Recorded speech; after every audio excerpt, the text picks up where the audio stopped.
Question number 4, David Bennett. Mr Speaker, my question is to the Minister of Transport. What recent announcements has the Prime Minister made regarding the government's commitment to transport infrastructure in regional New Zealand?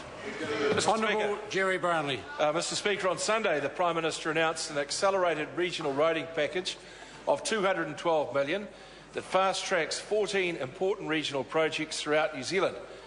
This is in addition to the government's recently announced draft policy statement on land transport, which includes a specific regional fund of up to $360 million over the first 4 years of that plan. Between the government policy statement and the accelerated regional roading package, the government is making over $3.7 billion available to local and regionally important roads in New Zealand over the next 4 years. Supplementary question, David Bennett. What are some of the projects included in the package? Honourable Jerry Brownlee. Mr Speaker, while our opponents on the other side of the House are determined that these projects should not go ahead, they are projects that communities have been wanting for a very long time. One of these projects is the Normandy Bridge improvements, which straightens the approach road and creates traffic underpasses below the rail track. Another is the Opawa and Wairau bridges in Bennett, where those two bridges will be replaced. Mr Speaker, time doesn't allow me to extol the virtues of all 14 projects, but what New Zealanders will know is that if they want them, this is who they'll vote for, not that lot. Supplementary question. Supplementary question, David Bennett. What has been the reaction to this announcement? Oh, well, Mr Speaker, Honourable Jerry Brownlee. I think we've seen much of the reaction expected this afternoon in the House, crying and weeping from the opposition, accusing the government of pork barrel politics. But it's a surprise, Mr Speaker.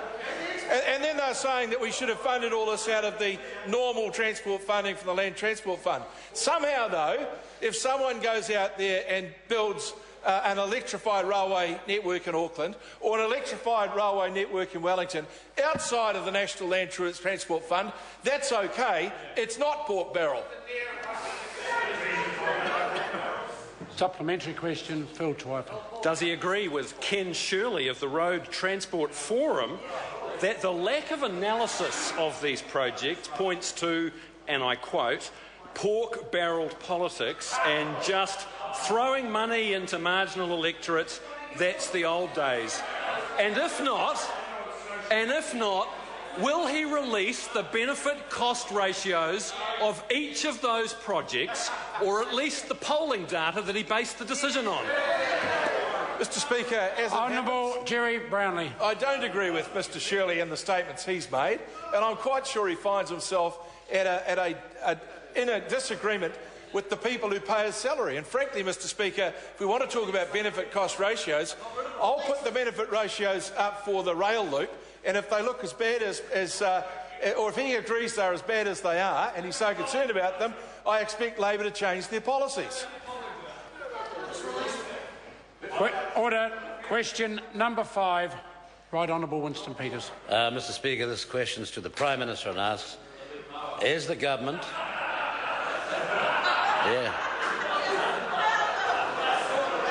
Order. Order. Not a living Kiori. Order. But not a living Kiori like that guy there. Order. Now. Order. I'm just telling him. Yeah. Not like a living Kiori over there. Order. I'm going to invite the member to start his question again. I hope there won't be the level interjection from my right-hand corner. Mr Speaker, I don't really mind it. This question is to the Prime Minister and asks, is the government working for New Zealand? If so, does that apply to all New Zealanders? Right Honourable Prime Minister. Mr Speaker, yes and yes, and that's why the government was smart enough to support a situation where we would allow coasters to be working, where we would ensure that wind-blown timber was actually harvested, and we're amazed that some political parties oppose that. Well, that's totally irrelevant.